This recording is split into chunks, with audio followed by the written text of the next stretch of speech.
হে বাংলা মানুষজন, কেমন আছেন আপনারা? আমি হাসান সেতু চলে এসেছি আপনাদের সাথে। কোথায় এক্স্যাক্টলি আপনারা ঠিক ধরতে পারছেন, ঢাকা বাইক শো 2023। এটা হচ্ছে আমাদের বাংলাদেশ চায়না কনফারেন্স সেন্টার।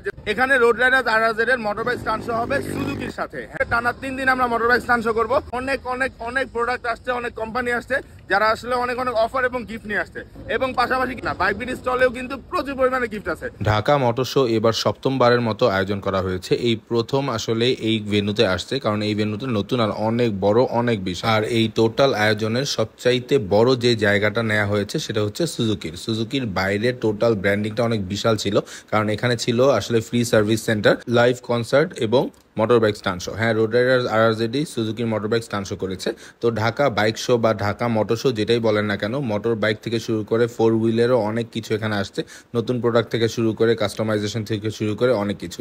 তো এই বিশাল আয়োজনের একটা বড় অংশে road rider RRZ stunt perform করবে। একটা বড় অংশ এই কারণে বললাম, কারণ টোটাল মোটর শোতে আসলে রোড রাইডার RRZ ছাড়া আর কেউ স্টান্ট শো করছে না। সুজুকির নতুন কালারের বাইকগুলো অনেক বেশি জোস, 2টা কালার আসছিল এবং খুব তাড়াতাড়ি সুজুকির আরও নতুন কালারের বাইক আপনারা দেখতে পাবেন। এবং বাজাজের N160 ছিল মূল আকর্ষণ বাজাজের স্টলে। একইভাবে আসলে মোটর শোতে যেই ধরনের কোম্পানিগুলো অ্যাটেন্ড করছে প্রত্যেকেই তাদের বেস্ট প্রোডাক্টটা, বেস্ট সার্ভিসটাই আসলে শো করতে চাচ্ছিল এই মোটর শোতে। মেইন এক্সিবিশন যেই হলরুমটা ছিল, এই হলরুমটা অনেক বড় আর অনেক বিশাল ছিল। এই ভেন্যুটা অবশ্যই বাংলাদেশের one of the best venue হতে যাচ্ছে ইন ফিউচারে। যদিও এটা ঢাকা শহর থেকে একটু দূরে, 32 কিলোমিটার প্রায়। তো আমাদের এলাকা থেকে বেসিক্যালি 32 কিলোমিটার। তো এত দূরে ভেন্যুতে অনেকে আসলে বিরক্ত হয়েছে, বাট আসলে ফিউচার সিটি তো আমাদের পূর্বাঞ্চলের এই সাইডটাই। তো যার কারণে আসলে ইন ফিউচারে আমাদের সব ধরনের বড় বড় ইভেন্টগুলো এদিকে আসতে হবে। বাণিজ্য মেলাও কিন্তু এই ভেন্যুতে হয়েছে। তো প্রত্যেকটা স্টলে একটা ছোট ছোট ওভারলুক দেওয়ার জন্য আমি চেষ্টা করেছি। এখানে চায়না কিছু পিস্টন ছিল, প্রত্যেকেই চেষ্টা করেছে তাদের প্রোডাক্টগুলো আসলে ডিসপ্লে করার জন্য। Insta360 এখানে আসছিল এবং কুইক ফিক্স ছিল তাদের নতুন মোড়কে।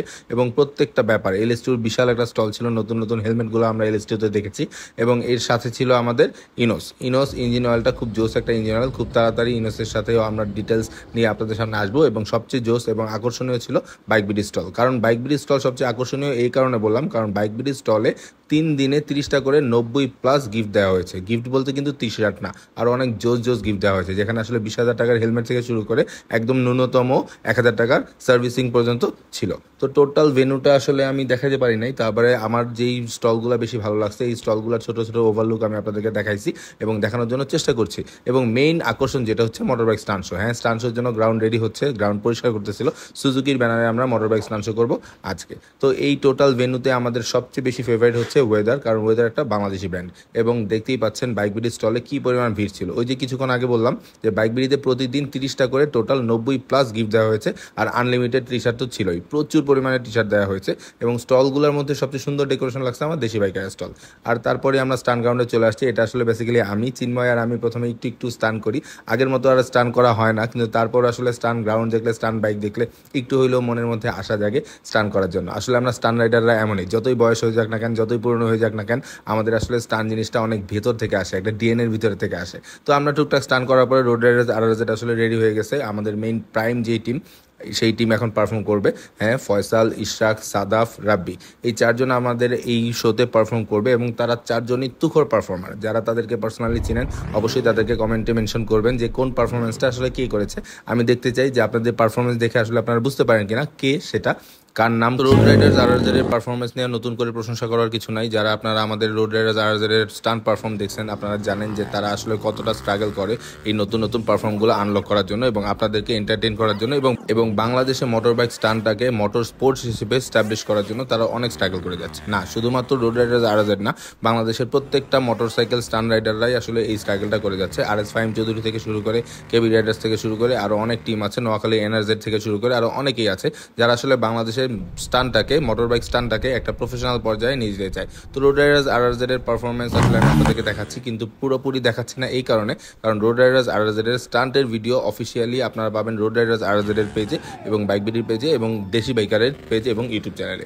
এই প্রত্যেকটা জায়গায় আপনারা রোড রাইডার্স RRZ এর স্টান্টের স্পেশাল ভিডিওগুলো পাবেন। আমি টুকরা কিছু ক্লিপ দিচ্ছি যেন আপনাদের আকর্ষণটা থাকে। হ্যাঁ, এখানে সানিগিরি ভাই আসছিল আমাদের গ্রাউন্ডে, তাদেরও অনেক বেশি স্টান্ট পছন্দ এবং সানিগিরি ভাইকে আমরা বাইকের পিছনে উঠায় ঘুরাইছি এবং তাদেরকে বলতেছিলাম বলছিলাম আপনি তো অনেক বেশি ঘোরাঘুরি করেন, তো চলেন একটু বাইকের উপরে উঠে ঘুরেন, কেমন লাগে আপনার। তো সানিগিরি ভাইয়াও খুব ফান করছে। তো সর্বশেষে চিন্ময় এবং আমাদের স্টান রাইডাররা বার্ন আউট করে আজকের মতো মোটর বাইক স্টান শো এখানেই শেষ করে। তবে হ্যাঁ, এখানেই শেষ না, এরপরে আরও অনেক পারফরমেন্স হয়েছে, যে পারফরমেন্সগুলো আপনারা দেখতে পাবেন রোড রাইডার্স আরআরজেড অফিসিয়াল পেজ এবং ইউটিউব চ্যানেলে।